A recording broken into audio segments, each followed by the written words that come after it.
Good afternoon, everyone, and welcome back to another CUNYAC Fall Feature. With fall sports canceled due to the COVID-19 pandemic, we here at CUNYAC are spotlighting student athletes once a week during the fall semester, highlighting their accomplishments, talking about their experience at the collegiate level, and what they've been up to over the past few months during quarantine. I'm your host, Eldridge Chavez, and you can catch the CUNYAC Fall Feature every Friday here on our website, cunyathletics.com, and on our YouTube channel, CUNY Athletics Conference, as well as on social media feeds by searching CUNY Athletics. If you missed our last feature with BMCC goalkeeper Apelet Amehan, please go give it a watch. We spoke about the Panthers' run to the CUNYAC Championship, their run to the Region 15 Finals, and his experience playing in the United Premier Soccer League. Now, our guest with me today studies at Baruch College. She plays for the Bearcats tennis and softball team.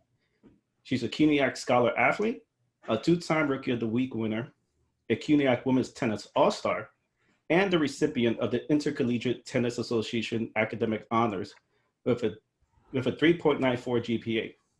Please welcome the Baruch Bearcat, Regina Kelley. Regina, thank you so much for joining me today. How are you?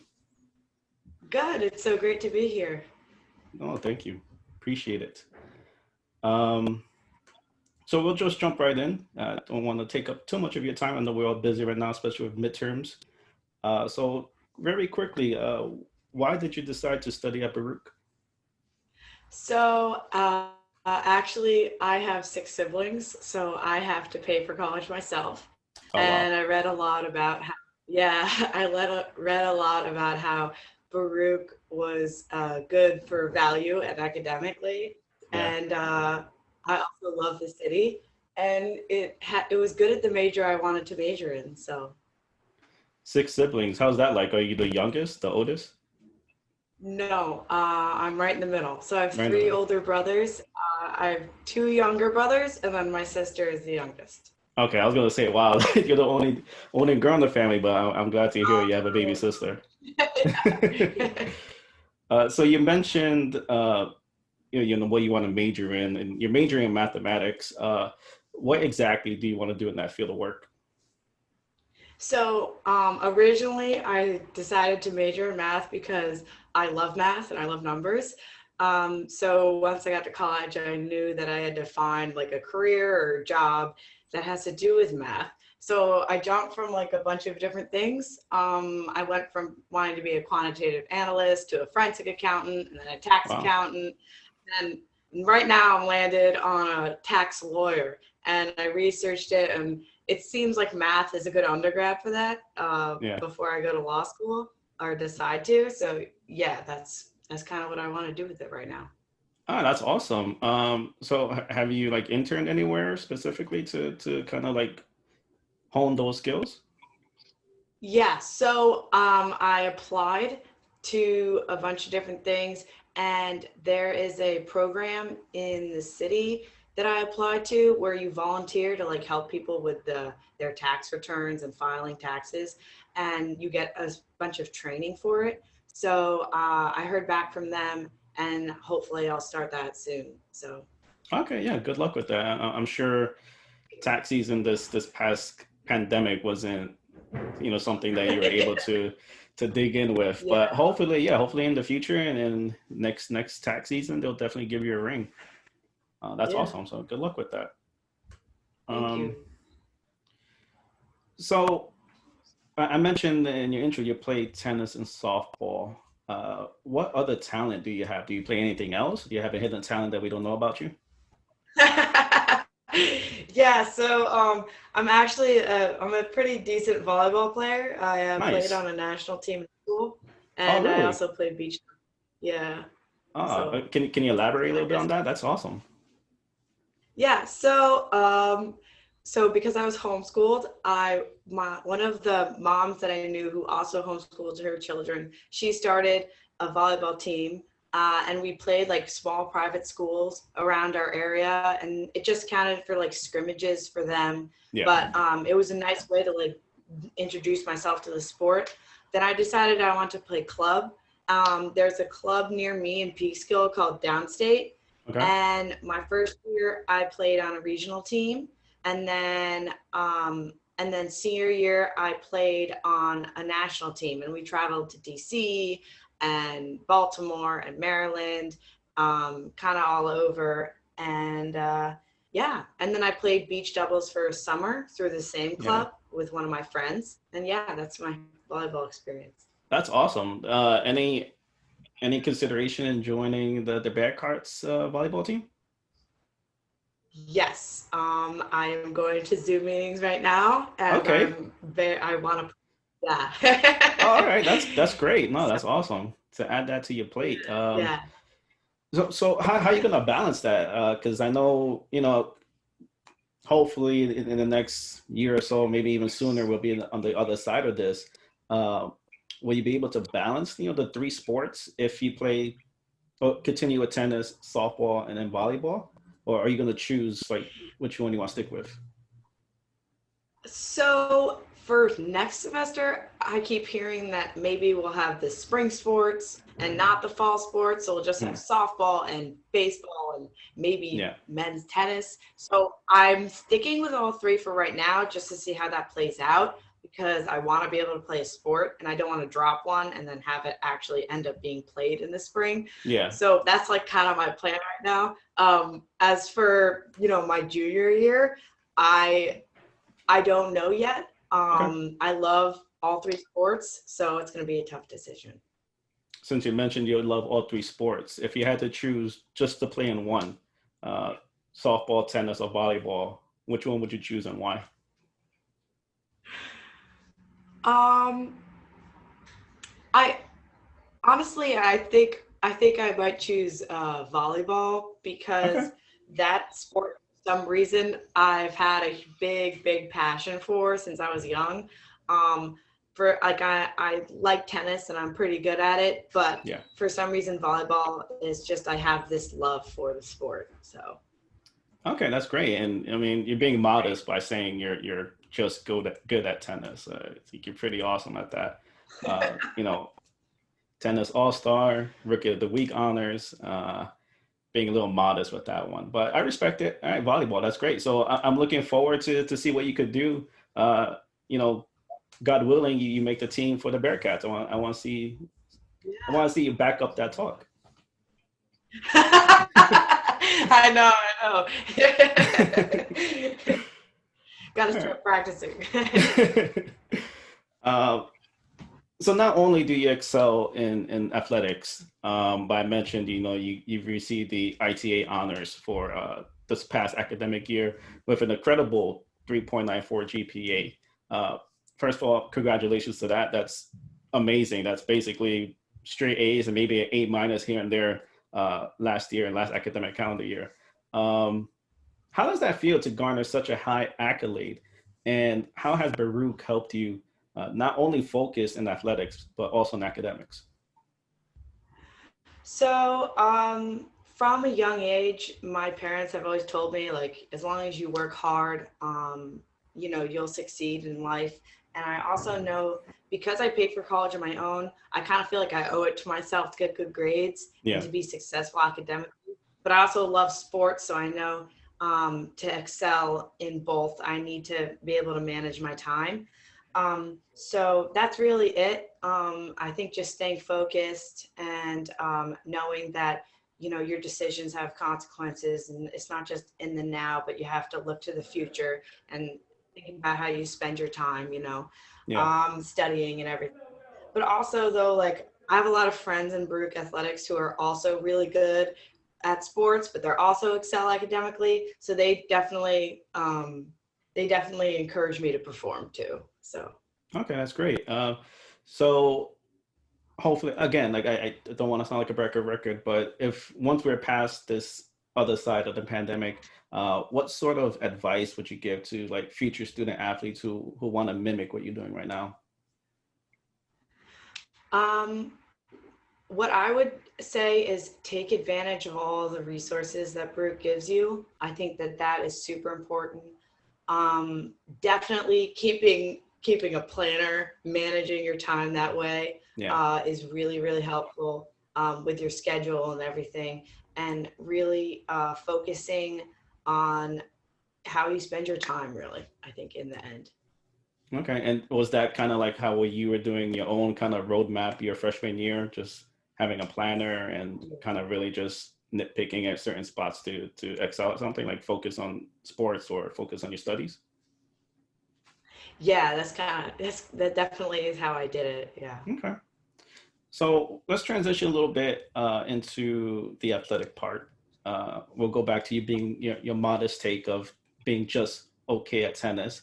Your rookie year, you were 8-2 in singles, 8-4 in doubles. The Bearcats reached the CUNYAC finals for the first time since 2014, which is a big accomplishment. How was your first experience like? And what's something you learned that you will carry over with you next season, if there is a next season? Yeah. I loved my first year on the tennis team. Everyone was super welcoming, very warm.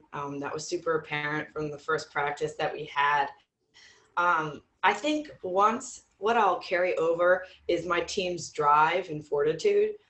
We never gave up. We knew we had a shot at the finals, and we just all worked really hard, pushed each other. We definitely really tried to perform on the court, build our own mental strength, and strategize about. Me and my doubles partner would strategize about our matches, and Yeah. yeah, I think in the end, my team's drive is what I'll carry over. Okay. So I noticed you didn't participate in the championship game. You played in the semis against, I believe, John Jay. What happened? Like, were you injured or just? Yeah, I badly strained my shoulder, and I wasn't cleared to play, so I couldn't Oh, participate in the final. I'm sorry to hear Yeah, that. that's I'm sure if you were able to participate, maybe things would have changed. Maybe the outcome would have been different. So I guess that's yeah, motivation for next season. definitely. Definitely. All right, that's awesome. Oh, not awesome that you got injured, but awesome that you use that Yeah. as motivation. So you Learn mentioned, from your experience. I'm sorry? I said you have to learn from your bad experiences, right? Exactly, exactly. So you mentioned being homeschooled in high school. So in the current situation we're at right now with COVID, how has homeschooling prepared you for life that we're in right now with distance learning? Well, first of all, it's definitely like kind of going back in time. For Definitely sure, once we yeah. went remote, a lot like homeschooling in terms of like the actual schoolwork, but in terms of the social aspect, I mean, obviously everyone was quarantined and no one saw each other, and that's a typical stereotype of homeschoolers that I constantly come across, which is, how do you have any friends? But we have a really good community. But yeah, that's the only thing I think that changed. That was the difference, was the schoolwork. It, it, it was definitely like similar in the sense that I was doing it at home. A lot of it was like teaching it to yourself, a lot of it because professors were still getting used to the Exactly, online yeah. um, format and everything. So yeah, it definitely did prepare me. But it stunk kind of, so. Yeah, for sure. Uh, so you mentioned, like the professors did struggle when it first happened back in March. Uh, have they adapted now? Like, have you seen like the difference from when it started then to it as at now, or is it still the same? No, it's definitely better. It's more well organized. Hmm. Um, but I find that I don't really learn as much. I'm not learning as much on Zoom. Yeah, It's much harder to interact with your professor, and it's much harder to get like really enriching class discussions going. So that's definitely a huge loss. But yeah, in terms of organization, deadlines, tests, and quizzes, stuff like that, the administrative things, it's much better than it was in the spring. Yeah, okay. Well, again, hopefully this is something that's not going to last too long, and soon enough you'll be back in the classrooms. hopefully. So the next question is, it's a touchy subject, depending on the perception. Um, so your mother, Amy Kelley, and correct me if I'm wrong, but it says she's a journalist, uh, and she tested positive for COVID back in March. She wrote a column for like a local publishing website, described her time in quarantine. She described about having mild symptoms, and as the whole household was quarantined with her. So I guess my question to you is, first of all, how's your mom doing now? Hopefully Oh, she's over. Yeah, hopefully she's yeah. better. And if you could just talk a little bit about your perspective and challenges that you had, being in a household with someone who was COVID positive. So definitely, my mom, when, it first started to break out, we were most worried about my mom because she has asthma and Hmm. also a heart condition. So Yeah. we were very worried about her because of the comorbidities, And so when she was having severe chest pains and she went to the hospital, when she tested positive and came back and we're all quarantined, we kind of knew it was a matter of time before all the rest of us got it because there's 9 people in close Yeah. quarters. So, Hmm. um, so it was definitely scary at first when I was hearing that she tested positive while she was still in the hospital. And but once she came back and I saw her and I saw that her symptoms were relatively mild, it was definitely comforting. I would say the hardest part about those 2 weeks was we we couldn't go out at all. A lot of people weren't going out, but we weren't expecting to be totally quarantined. So Hmm. we had friends drop food off the top of our driveway, and Oh, that's great. That's thank awesome.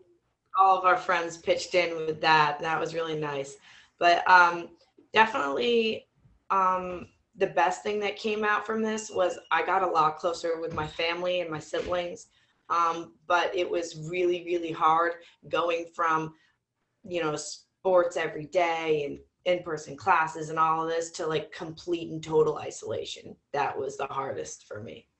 Yeah, you're right, because I guess the timeline just fits from your mom testing positive, and then from New York State going to complete shelter at home.